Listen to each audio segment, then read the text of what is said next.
All right, Shalom. I want to start by giving all praise, honor, and glory unto you. How about Shema with Shah, about Shema Kakwadash, double honor to the apostle and others, great millstone. Shalom to all the Akim out there pushing the word of sincerity and in truth. Yeah, I was just doing a little bit of meditations, and you know, this came to mind on Beyonce's church. It was in the basically I was meditating about just cult followers and just wickedness that spirals all throughout the planet Earth. Throughout these different celebrities, cults, because that's all it is. The word cult means worships. Scripture speak about how in the last days a lot of individuals worship the creature more than their creator. And you'll see the title of the lesson. An in-depth look into Beyonce's church. You have individuals that did interviews in the Beyonce church. And I did some research like, where the hell is this church located? Because it was big within, I think, might have been 2019. If I'm mistaken, a few years back, I remember hearing about the church. But then it just dissipated, in the press. So I'm thinking, does this still actually exist? And if it does exist, what the hell are the people doing? So I want to try to get some type of footage, and we don't have to get, like the apostles always speak about how, the internet is a weapon, man.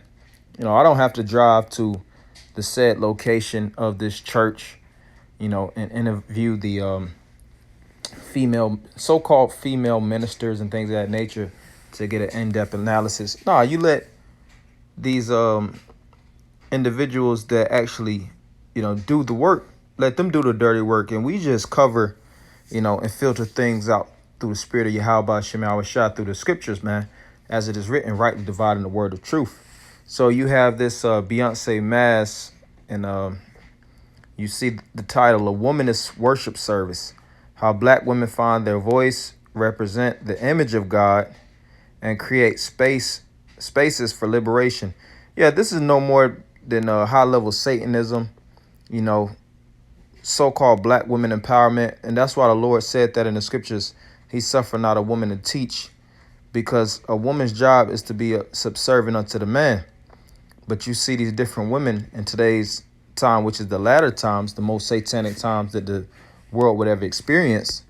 Women are usurping authority, putting themselves in authoritarian positions, and this is nothing more than an offshoot of the house of Satan.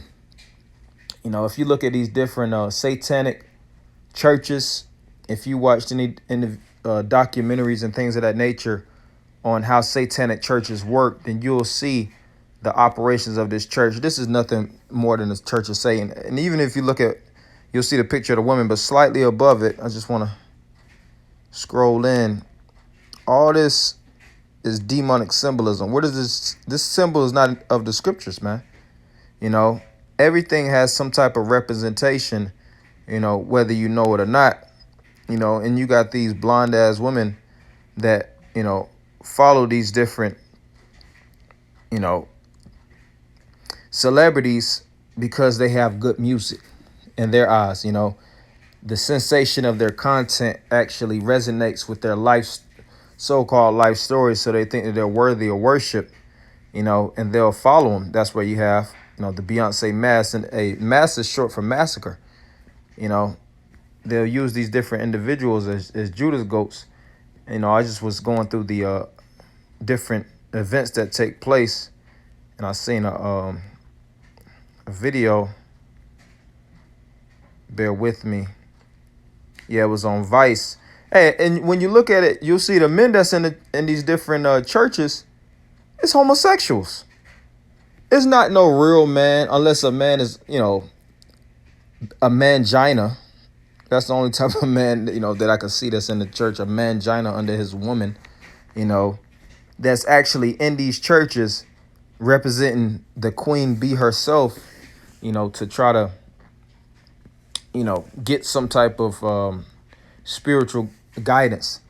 Let me read a little bit on it, because I see some in the worship about the Hebrew Bible. We make that about a conversation. Vice, brothers want to watch the video on Vice. They go into the church service of Beyonce, and the scriptures speak about, rebuking these things, tearing down these strongholds. But it says, HBO Vice News, Vice's broadly recently attended a jam-packed Beyonce mass held at Grace Cathedral in San Fran, which is, of course, short for San Francisco, which was organized by Reverend and theologian Yolanda Norton. Yeah, which is this, big husky black woman, full of the holiest of demons, talking the most shit. Excuse my French, but I just watched the video and she's talking like she's on some level. You can tell she a black woman that read a lot of books, man. So her, level of education is a cut above the masses of bullshit artists that's in the group. So it's easy to pervert the minds of the simple.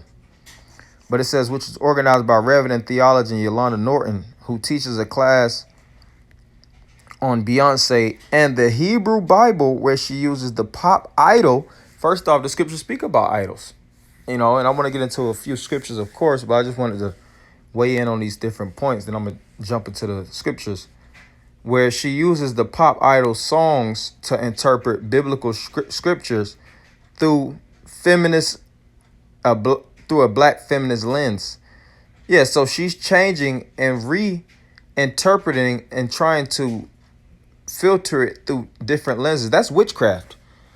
That's the epitome of how witchcraft works, when you could take a truth, and redirect it to make it apply to somebody else that, and it has no type of, truth it doesn't truly synchronize with the spirit of the Lord.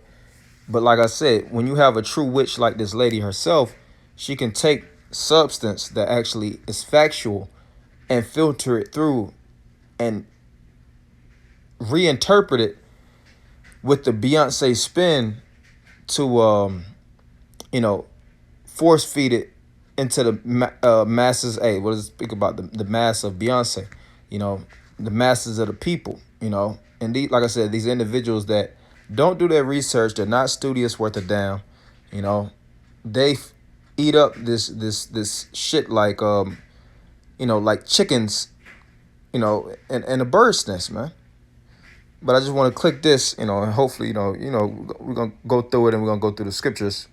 But this is the interview, few points, but here it is.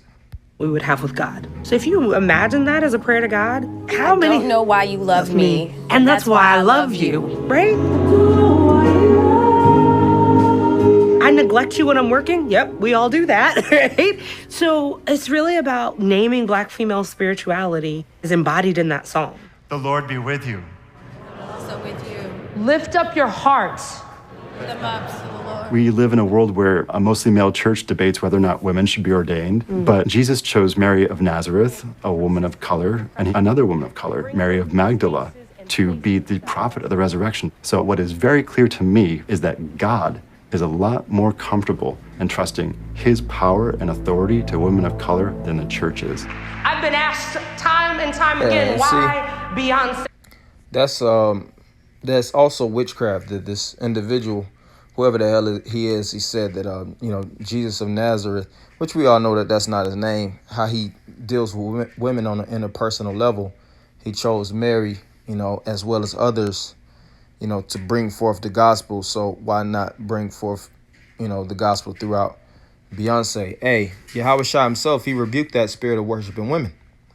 The Lord even rebuked Mary.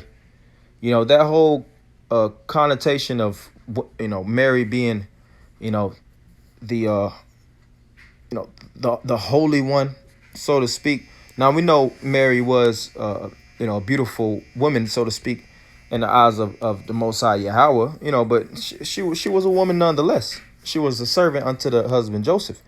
We don't put, Mary above the congregation. Yahweh Shai didn't put Mary above the congregation. Like I said, if you actually read the Gospels throughout, the four books, the four respective books, the Lord put Mary in her place, and it was shown that Mary, when she had a lot of her dialogues with Yahweh Shai, Mary wasn't on no level, man.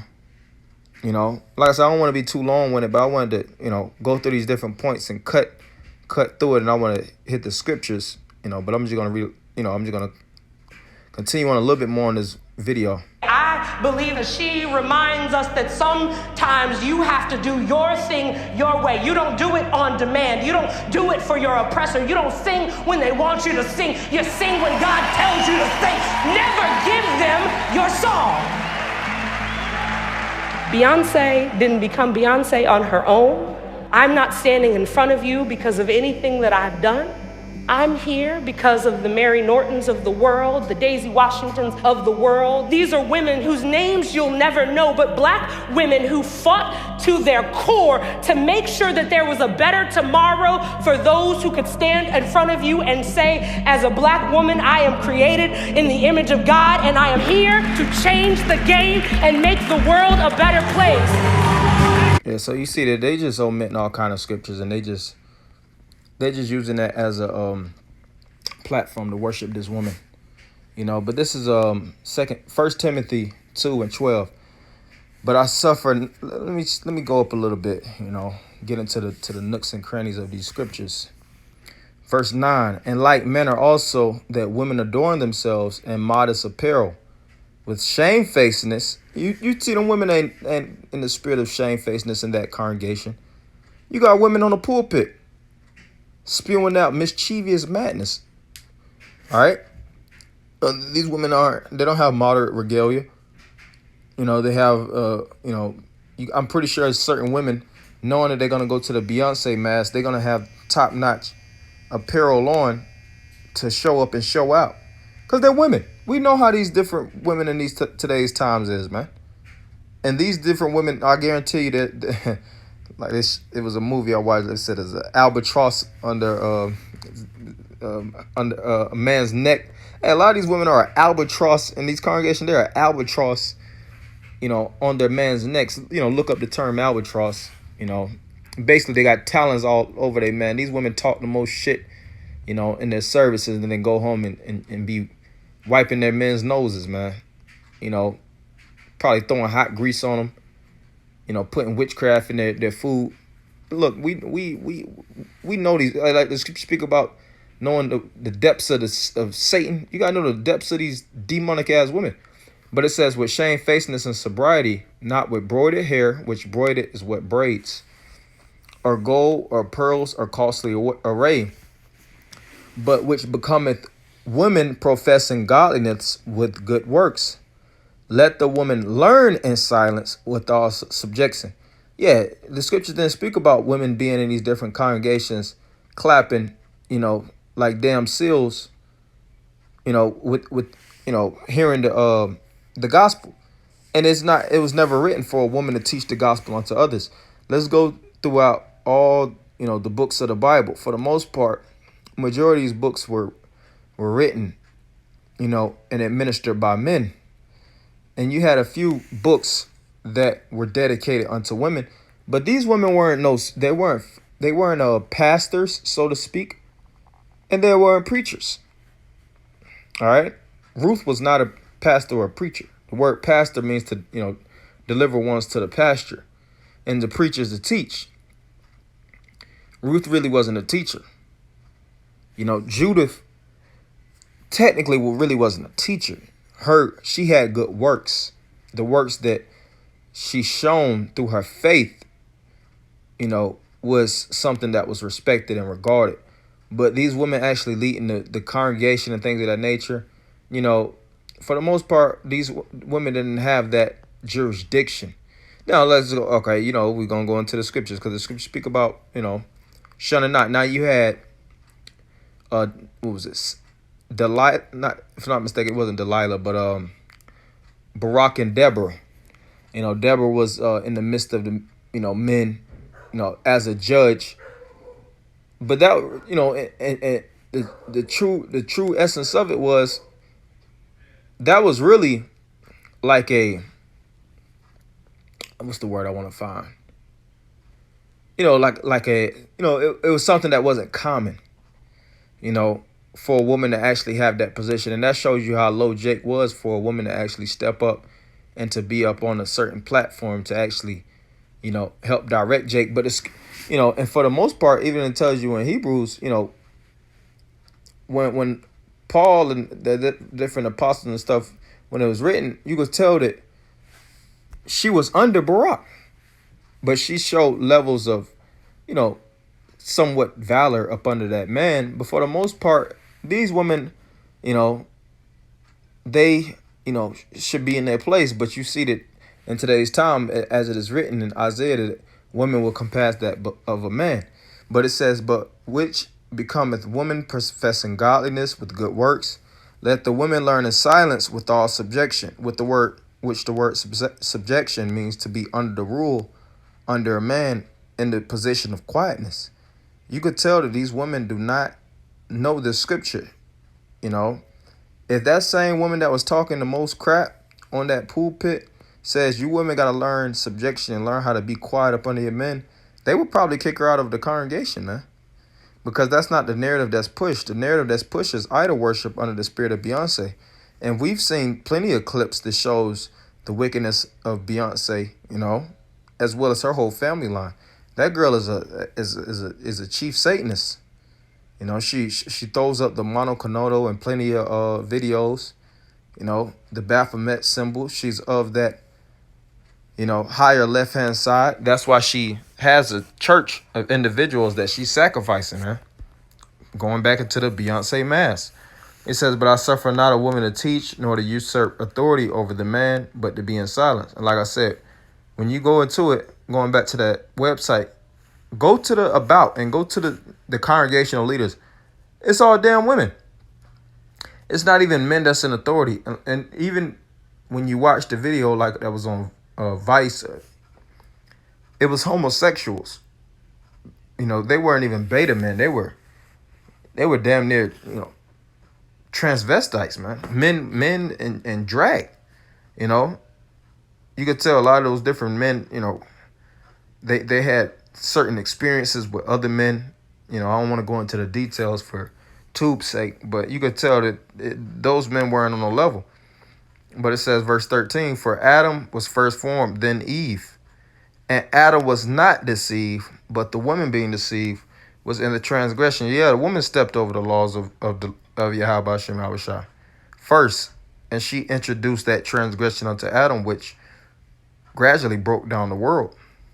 Notwithstanding, she shall be saved in childbearing if they continue in faith and charity and holiness with sobriety.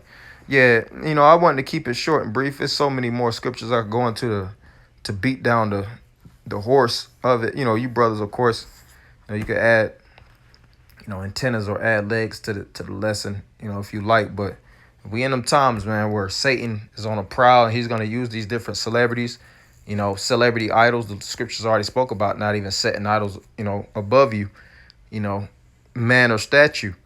But you're seeing that Satan is using these different idols to pervert the minds of the people, and he's using women, he's using niggas, he's using, rappers, etc., to push the narratives, but we got to push against it, go against the grain, so hopefully brothers will edify. I'm going to end it by giving all praises, honor, and glory unto Yahweh, Shema, Shabbat, Shema, Kakodash, double honors to the apostles and elders of Great Millstone. Shalom, Makim.